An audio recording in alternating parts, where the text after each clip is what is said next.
Hi, so I'm an engineering student at Western going into my second year in September, and I was staying in Saugeen-Maitland residence last year, and the reason I'm making this video is because there really isn't much um, coverage, I guess, of Saugeen online, and like in my case, when you hear about Soggy and you hear about the reputation, then you may get kind of nervous about going in. But I feel like I just want to shed some light on what life is actually like in the hall to hopefully help out anyone that is planning on going to Western has been placed in Soggy in September. So I'm an international student and I'll be getting into some specific stuff for internationals a bit later and also engineering specific stuff that you might want to know and keep in mind. But I just want to start off with some general stuff about Saugeen and life in residence at Western. So if you've heard about Saugeen, you probably know that it has a pretty bad reputation. Well, bad depending on who's talking about it, but it's known for being loud, rowdy, getting a lot of damage, you having to pay like damage fees at the end of the year and stuff. And nowadays, the reputation it has isn't really valid anymore. Like, it's not something that you need to be nervous about because, like, when I got accepted into Soggy and I told my mom, she was freaking out because she was thinking, "Oh my God, it's the zoo. They call it the zoo if you don't know. It's the crazy residents. Not gonna get any work done. Just gonna be partying all night. Blah blah blah." But honestly, it really isn't like that. And like a Western in general, if you're looking to do your work and keep on track with schoolwork and all that, you're not gonna have distractions like right in front of you. Like in terms of parties and stuff, you have to go looking for stuff. Like generally, well, at least in my case, on my floor, you're not gonna have like people being super loud and like basically throwing parties on the floor because it's pretty closely monitored by the staff, and it's not easy to have massive gatherings like that on the floors or in the building.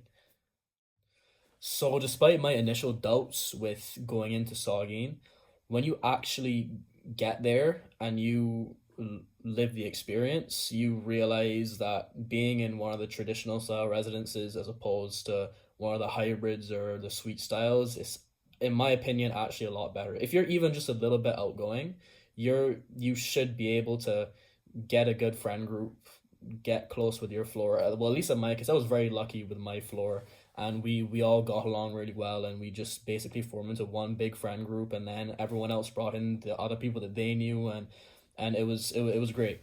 So but even if it's not a best case scenario like mine was, each floor does have around 35 people, I think. So you're gonna find at least a few people that you are down to be friends with. So as long as you're just you don't have to be a social butterfly to make friends in Saugeen, but in sweet styles and hybrid styles, it is a very different situation because it's a lot more isolated, and people really don't like socialize with their floors, you know. So that is a good thing that Saugeen does have. So in terms of the actual facilities, like the rooms and the bathrooms and stuff, Um, I'm lucky because I went to boarding school for grade 11 and 12, so I'm already used to communal washrooms and stuff. But if you're not accustomed to it, it can definitely be a big surprise, especially if you have like troublemakers or whatever that go in and mess up the bathroom and stuff. But once you get to know the people on your floor and you get more comfortable with them, then it's the communal bathrooms, it's really not a problem. You get used to it pretty quickly. And in terms of the actual rooms, they're not massive. Like they're a reasonable size, and you do get a really big closet and a bunch of storage in a chest of drawers, and also drawers of your desk you can put stuff in. You have a shelf, The beds are not very big, but as long as you're not super tall, then you shouldn't really have a problem sleeping in them. I would definitely recommend getting a mattress cover though. That's a definite yes. The beds are kind of hard.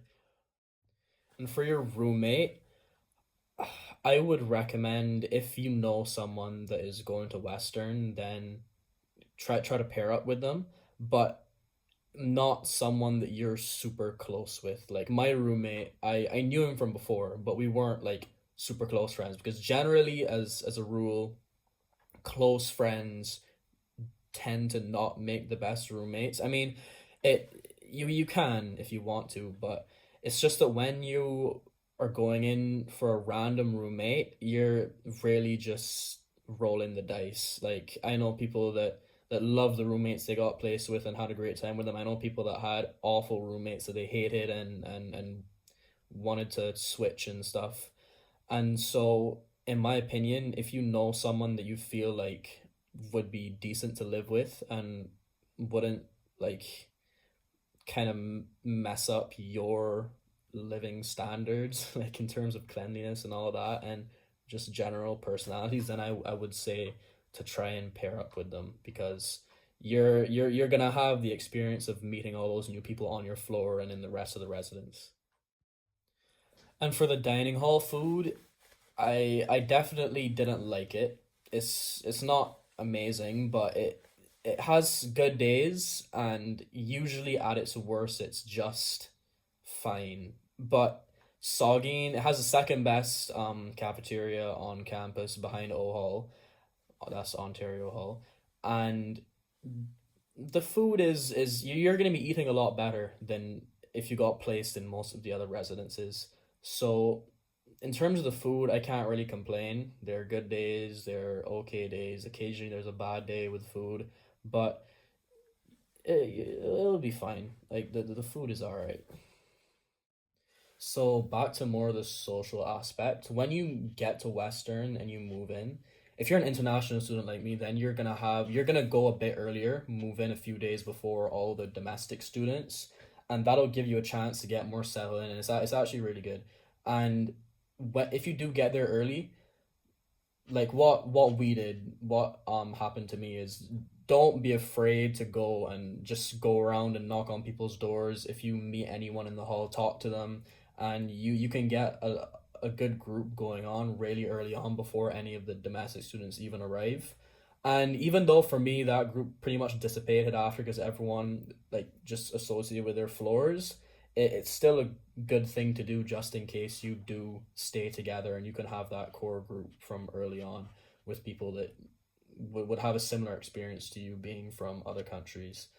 And for more generally, like domestic students and stuff, when you move in and the first week of staying at Western, take full this applies to people in all residences really. Take full advantage of all week. Like you're gonna have your softs that are gonna be taking you to events and doing floor meetings and stuff, and take that time to get to know your floor. Because if you go on later on in the year and you don't know your floor very well, it's going to be a lot harder to get into that group. But it depends on the people. Some people you know, it's a lot easier to integrate into groups. But the thing at universities is that it gets very clicky very quickly. So you want to find your group as quickly as possible before you have to be worrying about work and stuff, especially engineering students. You're gonna want to kind of get that stuff done early on so you can be set with your friend group and be able to focus on work when you need to and you don't have to be worrying about not being social enough or whatever. So I'm going to talk about more stuff directed specifically at engineering students, and after I'm going to talk about international student stuff. So you can skip ahead if you're not interested in engineering, or just click off if you're done. But when you're applying for residence, I don't remember the exact process, but I know that you can apply for like academic or more specific, I guess, niche floors. And in Saugeen, we have an engineering floor, and I know there are engineering floors in several other residences. And you going into it, you may expect it to be like, oh, engineering floor, like it's a bunch of, nerdy antisocial engineers. But at least in my year, I can't speak for all the residences in all past years, but in my year, the people on the engineering floor were chill. They were nice, they were social, and they had a good group going on. And being on the engineering floor also means that you're gonna have a lot of people around you that you're gonna be able to help each other out with work and just share any project stuff you might be doing. And it's just really helpful to have people around you that are doing the same thing as you. No, if you're not on the engineering floor, like in my case, it's gonna be a bit more difficult. Because you're gonna be surrounded by people that are gonna be in different programs where they're gonna have less packed schedules and they're gonna have a lot more freedom to go out like during the week and just be more active, And you may feel the temptation to go and do that, but especially if you're like me and you had 8:30s every morning, that is just not going to be an option. So if you have bad FOMO, then you may have a lot of trouble with that, but you're gonna have to learn to deal with it over time. But um at Western, the engineers very much go off of like a work hard, play hard lifestyle. So like you during the week, like I didn't study enough. I didn't do enough independent work in my first year. Um During the week you're gonna want to just grind out, slam out all the work you can do. Try you're not gonna be able to get everything done. In engineering you're always behind, but you want to try to just do as much as you can. And so when the weekend comes, then you can actually have a chance to go out and do stuff without either feeling guilty about not having done enough work or just flat out not like being like really far behind.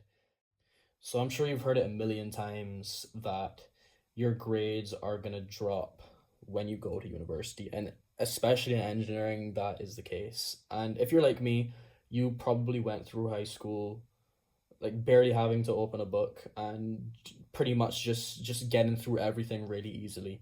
And if you go to engineering a Western with that mentality, you are gonna get hit really hard early on.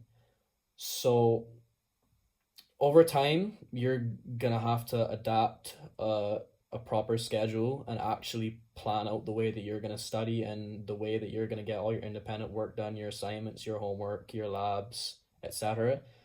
And early on in the year, if you struggle, it's perfectly okay. It's normal. You may fail assignments, you may fail tests, but what matters is that over time you can kind of build yourself back up and get into a much better routine of being able to deal with all that work. And I definitely did not have the best schedule in the year, and it made my life a lot more difficult. And you really need to break out of that high school mentality where you're just gonna like study for half an hour the day before the test and then get 95 on it. Like that's not how it's gonna work unless you are stupidly gifted and a genius. It's not gonna work like that. So another good thing about engineering at Western is that it's not like a lot of the more, I guess, quote elite universities like Waterloo, U of T, etc. Like it's not nearly as competitive. Like you're gonna be able to talk to your peers, your classmates, and people are willing to help each other out and like share resources. So it's not going to be like a cutthroat environment where you feel like you're all on your own. Like it's perfectly reasonable and normal to help each other out. So now for you international students out there, this is gonna be more like my perspective because I'm from the Caribbean, so I'm accustomed to a hot climate. And if you're like that, if you're from anywhere that is much gets much warmer, throughout the whole year than Canada, you need to know that seasonal depression is very real and it will get you during the winter months. So first of all, you need to make sure that you get proper winter gear. That's an obvious one. But once winter comes, you're gonna be in cold that in my case, you may have never experienced in your life.